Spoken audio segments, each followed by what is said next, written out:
L'épiscopat français fait acte de repentance. L'institution publie des statistiques sur les affaires de pédophilie liées à son personnel, une volonté de transparence qui contraste avec le silence des milieux politiques, artistiques et de l'enseignement, souvent protégés par les médias. Floriane Janin. Lutter contre la pédophilie. Voilà le titre de la 3e édition du guide de l'épiscopat français pour lutter contre les violences faites aux enfants. On y apprend que 9 prêtres sont actuellement emprisonnés pour des faits de violences sexuelles sur mineurs, soit 0,06% des clercs en exercice. 37 d'entre eux ont exécuté leur peine et 26 font l'objet d'une mise en examen. Des chiffres à prendre toutefois avec des pincettes puisqu'une immense majorité d'affaires remonte aux années 70 et 80.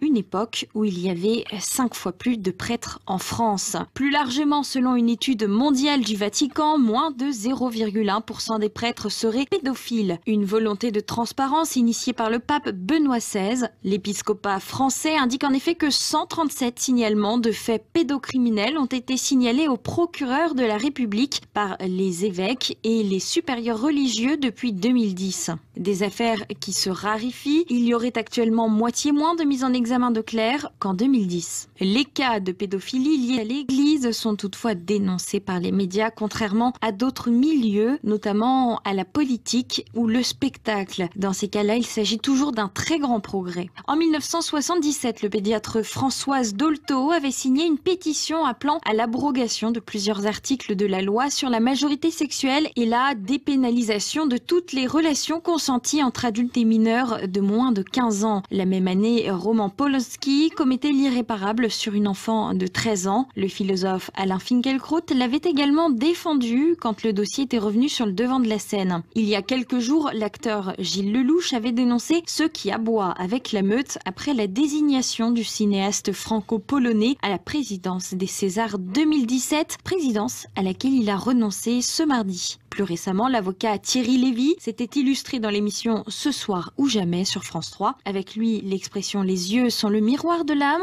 prend tout son sens. Il y a une espèce de chape de plomb qui tombe, comme ça, qui tombe de boucles blondes, n'est-ce pas, sur l'ensemble de la société, qui vient interdire tous les comportements un peu différents, un peu anormaux. En 1982, tout le monde se souvient des déclarations ahurissantes de Daniel Cohn-Bendit, qui est actuellement chroniqueur sur Europe 1. Vous savez, quand une petite fille de 5 ans et demi, commence à vous déshabiller, c'est fantastique.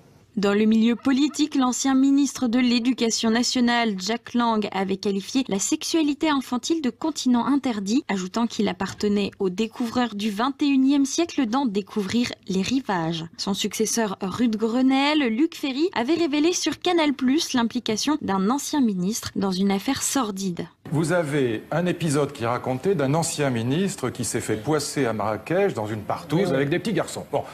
De son côté, Najat Vallaud-Belkacem avait attendu 2015 pour radier 27 enseignants et personnels des écoles liés à des affaires de pédocriminalité. Quoi qu'il en soit, avec cette nouvelle publication de l'épiscopat français, l'Église est bien la seule à tenter de faire amende honorable. Le catholicisme étant la seule religion visée par les médias qui ne relaie jamais de tels crimes dans le judaïsme ou l'islam.